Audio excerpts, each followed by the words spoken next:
지난 설날 연휴 때 여러분들 새남자 설날 장보기 보셨습니까? 네! 짱이었죠? 네! 근데 이게 참 기획이 저는 너무 기가 막힌 게요. 이 청와대 취준생하고 막교육 선생님이 나와가지고 하는데 이게 너무 재밌더라고요. 근데 지금 뒤에 나오고 있네요. 그래서 저는 이제 뭐 경제 정책을 이야기하기 때문에 굉장히 딱딱한 이런 문 대표님 모시다가 이 화면을 보니까 너무 재밌는데 이거 어떻게 만들어진 겁니까? 아니 저는 잘 모르겠어요. 그래서 저는 정말 처음에 갈 때는 그 설 앞두고 재래시장을 한번 방문하는 것, 뭐 정치인들 흔히 그래 하니까 그런 줄 알고 갔었는데 알고 보니까 제수용품을 정부가 이야기하는 그 가격대로 살 수 있는 것인지 한번 우리가 스스로 장을 보는 그런 일이었어요. 뜻이 깊었습니다. 근데 그 정해진 액수로 장을 못 보셨잖아요. 그렇습니다. 오버하셨죠. 예. 그래서 제가 우리 황 선생님에게 정말 좀 많이 이제 배웠었는데요. 배운 것도 아니신 것 같아요. 고집이셔가지고. 아니요, 반성했어요. 반성했다니까. 처음에 국거리용 이게 양지 고기를 사는데 우리 황 선생님은 그건 2등급 정도 해도 맛있다. 근데 또 가게 주인이 이거 그래도 1등급하고 다르죠. 이러는 바람에 아니 또 조상님들께 제사상에 올리는 건데 싶어서 또 최고 등급 그랬거든요. 다음에 이제 과일 가게를 갔는데 그 정말로 제수용 과일은 너무 크고 모양도 좋고 그래서 사과가 한 알에 5,000원 또 배도 한 알에 5,000원 그런 거예요. 근데 거꾸로 좀 5,000원에 세 알 주는 사과도 있었어요. 근데 우리 이제 황 선생님은 제수상에 올라가는 음식이라 하더라도 꼭 비싸고 좋은 것만 좋은 것이 아니라 가족들 간에 달달하게 이렇게 잘 나눠 먹을 수 있는 음식이면 좋다. 이렇게 이제 말씀하셨는데 또 욕심에 네. 또 욕심에 그래도 제사상에 올라가니까 그래서 이제 큰 거 좋은 거 골랐더니 금방 원래 4인 가족 제수 음식을 208,000원이면 된다고 정부가 발표했거든요. 그런데 금세 208,000원 동이 났습니다. 근데 여기까지만 들어도 황 선생님 굉장히 힘드셨겠어요. 말 안 들으시고요. 제가 왜 그게 같이 따라갔나 좀 후회도 되고요. 그리고 충동구매도 하셨어요. 달래 제사상에 안 올라가요. 사실은. 그래서 아니 달래는 그건 좀 특별한 게 지금 겨울이잖아요. 근데 그게 온실 비닐하우스 달래가 아니고 노지 요 녀석이 노지에서 힘들게 왔기 때문에 그냥 사시는 거예요. 그러면 그걸 사가지고 어떻게 하셨어요? 집에서 직접 요리도 하셨어요? 뭐 제가 뭐 직접 할 수 있겠습니까? 저희 이제 아내 몫이긴 한데 그래도 하여튼 정말 이 계절에 우리가 맛보기 쉽지 않은 거죠.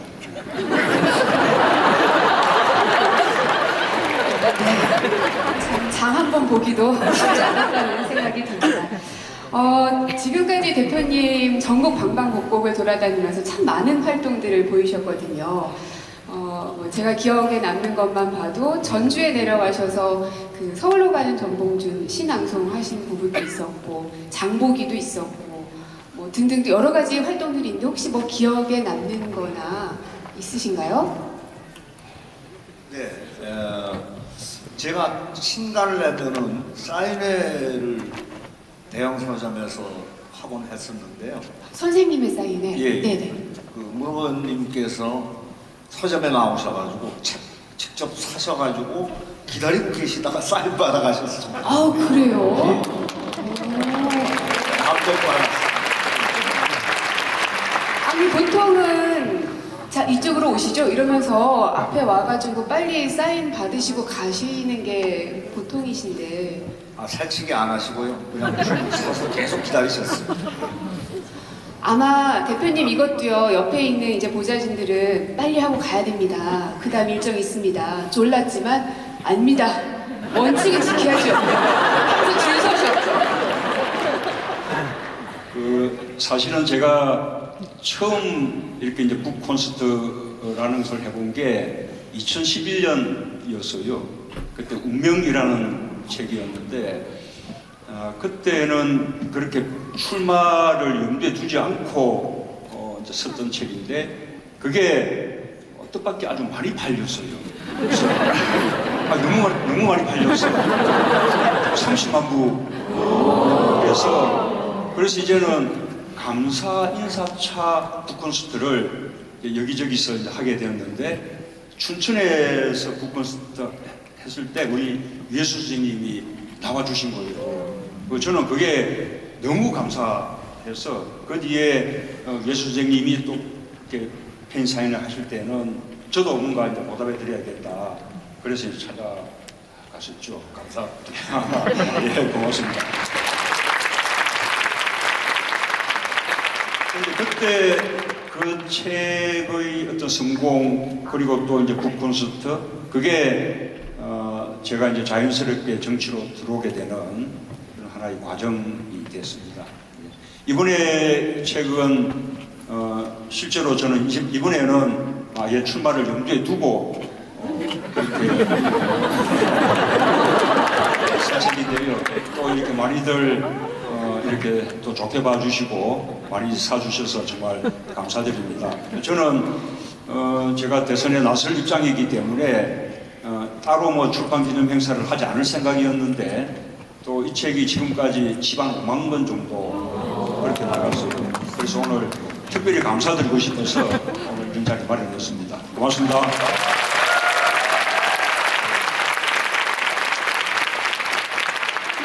김영석 씨도 기억에 남는 거 하나 있으시잖아요. 네, 작년에 그 첫눈 오는 날이었는데요. 홍대 길거리에서 이제 그 피아노 연주를 했었어요. 그 촛불 집회로 상처받은 이렇게 사실 많은 분들 음악을 좀 위로하고 싶어서. 근데 이제 문 대표님 오셨는데 그 한 말씀 하셨거든요. 근데 되게 추워가지고 제가 좀 표정이 되게 안 좋게 추워가지고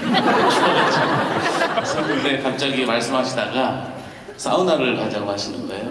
사우나를요? 네, 지치지 말고 사우나 갑시다 해서. 아니 근데 갑자기 왜 사우나를? 너무 보여줘야 되는데, 아니 저희가 또 준비한 영상이 있거든요. 한번 화면으로 볼까요, 같이? 보시면 사우나 가자고 얘기하십니다, 여러분. 축제 같은 집회.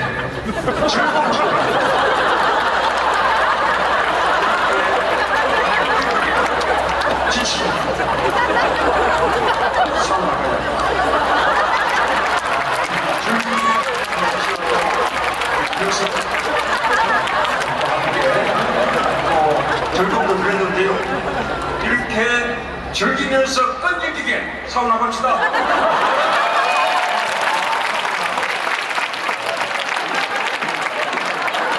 진짜 날씨가 너무 추워서요. 진짜 사우나 가고 싶었어요. 네. 기억나세요?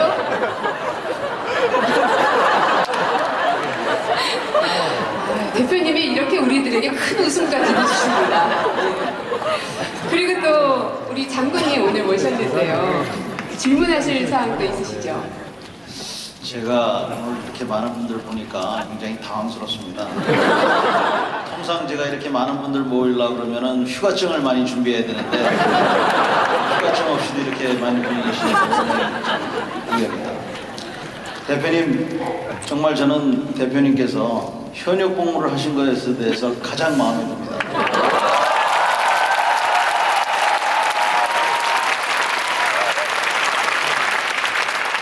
그것도 제가 영광스럽게 지휘했던 특전사에서 하셨다는 것에 대해서 국군병장, 정수병장. 대표님, 현재 우리 군에 대해서 어떠한 평가를 갖고 계신지 한번 얘기해 주시죠. 예, 저는 우리 군이 잘 멋있어요. 그 자랑스러운 모습을 본 때가 아픈 사건이었지만 2015년도에 목함질의 사건 있었죠. 어느 한 분 하사는 다리 하나를 절단당하고 또 한 분은 두 다리를 절단당하는 그런 이제 큰 부상을 입었는데, 그런 상황 속에서도 동료를 구하고 동료를 챙겨주고 그게 너무 정말 대단했었어요. 제가 그때 국회 국방위원이었기 때문에 그 폭발 현장에도 직접 가보기도 하고 또 두 분 하사 병문안도 갔었는데, 그 병문안 자리에서도 자기 자신보다 부대 걱정을 하는 겁니다. 그리고 군에서 허용해 준다면 계속 군대에서 복무하고 싶다. 그래서 그 두 분들 지금 이제 의족 달았죠. 그래서 재활훈련 거쳐서 또 군에서도 허용해 줘서 지금도 군 복무하고 있고 두 분 다 중사로 진급을 했죠. 그래서 이렇게 우리 사병들, 하사관들은 정말 참 잘한 거죠. 오히려 문제는 저는 뭐 우리 장군님 계시지만 오히려 높은 사람들, 장군님들이 오히려 문제 아닌가. 인정합니다.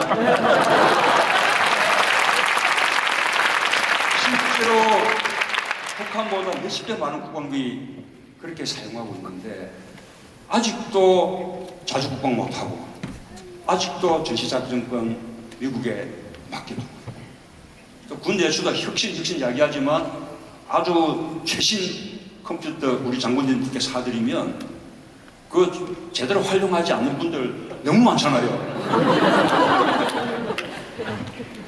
그래서 이제 우선 우리 장군님들이 미군에 비하면 숫자가 많기도 합니다. 그래서 우리 장군님들만 제대로 이렇게 해주시면 대한민국은 최고의 강군이 될 것이다.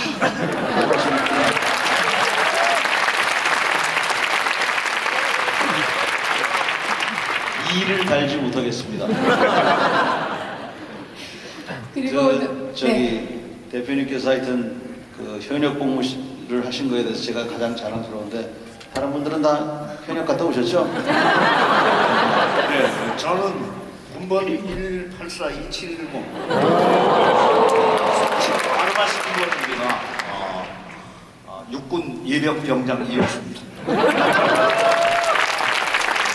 아유, 확실히 아까 장군님이 저를 딱 보시고 첫 마디가 남편은 군대 갔다 왔습니까? 오늘도 이해 선생님 나오셨는데요. 이 문화예술계 참 지금 굉장히 뜨겁기도 하고 힘든 시기를 겪어오긴 했죠. 네. 여러분, 오늘이 입춘이지요. 네, 입춘 되면은 대문에다 다 입춘 대길이라고 써붙입니다. 근데 제 눈에는 입춘 제길로 보입니다. 사실은 그 대개의 경우 대통령 출마하시는 분들이라든가 국회의원 나오시는 분들 얘기 들어보면은 4대 공약 안에 사실은 그 대한민국 행복지수, 무엇이 인간을 행복하게 해주는가, 우리의 삶의 질을 높여주는가, 이 행복지수에 대해서 늘 그 물질의 풍요가 행복과 직결되어 있는 듯이 얘기하고 늘 서민 경제를 얘기를 합니다. 그런데 사실은 제가 생각하기에는 이거 대국민 사기 같은 고위층들만 다 사실은 배를 불리고 결국은 서민들은 늘 허리띠를 졸라매야 하는 그런 양상만 계속되어 온 것 같습니다. 그래서 혹시 문 대표님께서는 대한민국의 행복지수 주안점을 어디다 두고 계실지, 정말로 가치관을 수정하실 생각은 없는지, 늘 그 정치가들이 얘기하는 민생경제, 서민경제 이 속임수 이제 그만 쓰시고 혹시 새로운 전략을 한번 보여주실 수가 없는지 여쭙고 싶습니다. 예, 우리가 그 민생경제 이제는 더 이상 국민들을 속일 수가 없습니다. 지금 우리나라 소득 상위 10%가 전체 소득 가운데 차지하는 비중이 얼마쯤 될 줄 아세요? 거의 50%에 가깝지 않습니까? 나머지 90%가 남은 50% 소득을 나눠 가지는 거죠. 자산은 더 심합니다. 자산은 상위 10%가 전체 자산의 무려 66%를 보유하고 있습니다. 하위 50%가 가진 자산은 다 합쳐도 대한민국 전체 자산의 불과 2%에 불과합니다. 이렇게 경제적 불평등이 심해졌을 때 옛날에 세계 대공황 발생합니다. 그 다음에 또 2008년도 금융위기도 이렇게 소득 격차가 벌어지니까 발생합니다. 지금 한국의 상황이 꼭 그렇습니다. 지금 엄청나게 경제적 이 저성장 옆에 빠져들지 않습니까? 그래서 이제는 말로만 민생 경제가 아니라 실제로 민생 경제를 살려내지 않으면, 그래서 민생 경제를 살려서 소비 능력을 높여주고 그것으로서 내수를 살려내고 이렇게 하지 않으면 이제 더 이상 우리 경제가 살아날 수가 없어요. 미국의 그 프랭클린 루즈벨트 대통령이 그런 시대에 이른바 뉴딜 정책을 통해서 소득 불평등, 경제 불평등을 해소하고, 그래서 그것을 통해서 미국 자본주의의 황금 시대를 열어나갔던 것이거든요. 이제는 정말로 나라를 걱정한다면 그냥 선거 때 단지 표기 위한 그런 구호가 아니라 정말로 우리 경제 패러다임, 가치관 전면적으로 바꿔나가야 합니다. 네, 감사합니다.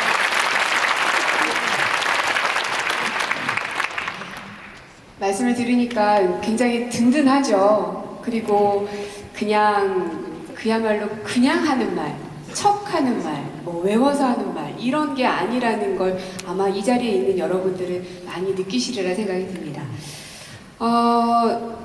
두 분께서는 사실 베스트셀러 작가이시잖아요. 앞에서도 우리가 잠깐 언급을 했지만, 이배수 선생님께서 보시기에 예. 작가 문재인은 어떻습니까?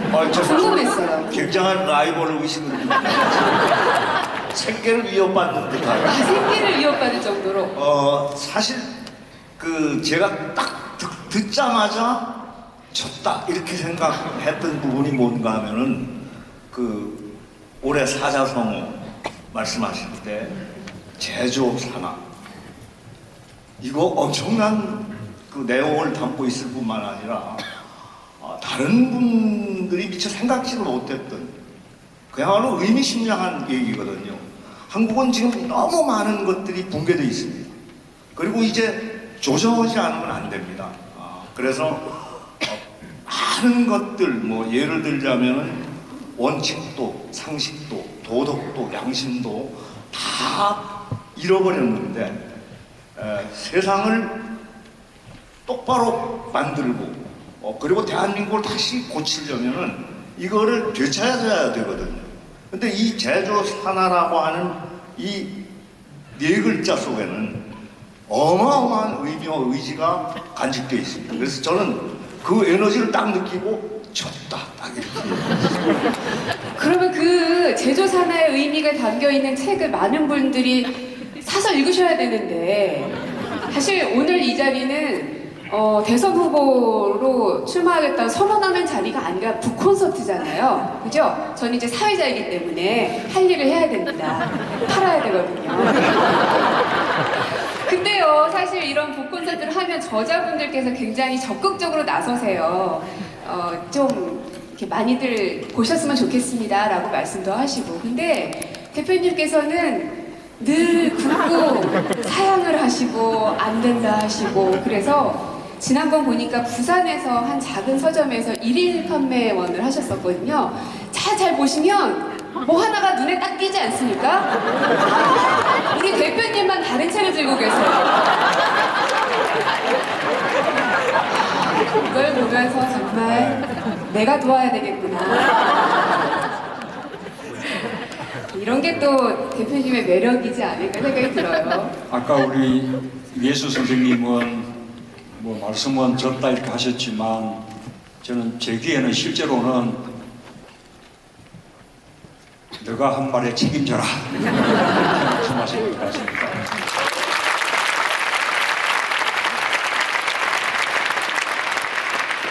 방금 이 만남 이 책은 정말 사보실 만한 책입니다. 신영국 선생님 유고 집이거든요. 한번 보시면 좋겠습니다. 예, 알겠습니다. 그것까지.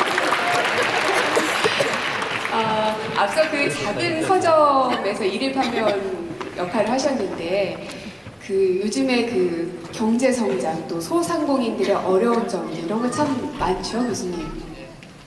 아니 사실 이제 지금 경제가 어려우면은 제일 타격이 받는 게 이런 가게들, 서점들 이런 것들이 제일 먼저 타격을 받거든요. 재벌 기업은 사실은 그렇게 타격이 크지 않습니다. 그런데 이제 대표님은 이런 서점에 가가지고 또 책을 파는데 자신의 책만 파는 게 아니잖아요. 조금 전에 보신 것처럼 신윤봉 선생님의 책도 팔면서 이렇게 파는 모습이 이게 이제 지도자의 모습이 아닌가 하는 그런 생각이 듭니다.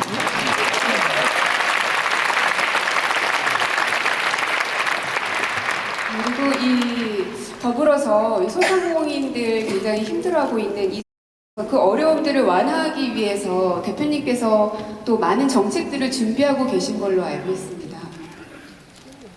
예, 우리 그 소상공인 자영업자가 공식 통계로만 600만 명.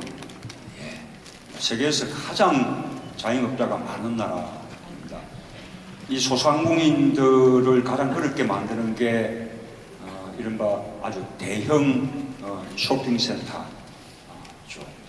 그래서 이 대형 유통 매장들은 조금 이게 중소상공인들이 모여 있는 무슨 재래상권, 골목상권 이런 쪽에서는 저는 충분한 거리를 두어야 한다고 생각합니다. 그분들의 영업에 영향을 미칠 만한 범위 내에는 아예 이 대형 유통 매장이 들어올 수 없도록 저는 입점 규제를 해야 한다고 그렇게 생각하고요. 그 다음에 또 소상공인들이 어려운 게 우선은 또 임대료가 너무 비싸잖아요. 또 권리금도 제대로 보호받지 못하고 그래서 보다 장기간의 임차가 가능하게 하고 또 임대료가 일정한 금액 이상으로는 올라가지 못하게 하는 임대료 상한제 이런 것을 두고 또 권리금도 제대로 보장받을 수 있게 해주고 더 나아가서는 지방자치단체가 표준 임대료를 이렇게 정해서 거기에 맞추어서 임대차 계약을 할 수 있게끔 이런 식의 보호들이 필요하다 보고요. 또 하나는 신용카드 수수료가 아직도 너무 비싼데 이 신용카드 수수료도 아직도 좀 더 대폭 낮춰야 한다고 생각합니다. 기본적으로 소상공인이나 자영업자에 대한 우리의 인식을 바꿔야 할 것 같습니다. 과거에는 이분들은 그냥 자본이고 경영이다고 생각을 했었거든요. 그런데 아까 600만 소상공인들의 평균 소득이 월 145만 원입니다. 그러니까 대한민국 전체 노동자들의 중위소득이 150만 원인데 자영업자 600만 명의 평균 소득이 전체 노동자 중간 소득보다 못한 거죠. 그렇게 따지고 보면 이제 중소자영업자들도 노동자입니다. 자기가 스스로 자기 자신을 고용해서 자기 노동으로 이렇게 살아가는 사람들이거든요. 그렇게 생각한다면 과거에 노동자들에게 해왔던 여러 가지 보호들, 예를 들면 실업하면 실업급여가 지급되지 않습니까? 마찬가지로 중소상인들도 실직 상태가 되면 실업에 대한 부조제도 이렇게 만드는 게 필요하다 보고 그런 어떤 종합적인 정책들을 이끌어가는 좀 컨트롤 타워가 필요한데 지금 그것을 중소기업청이 하고 있거든요.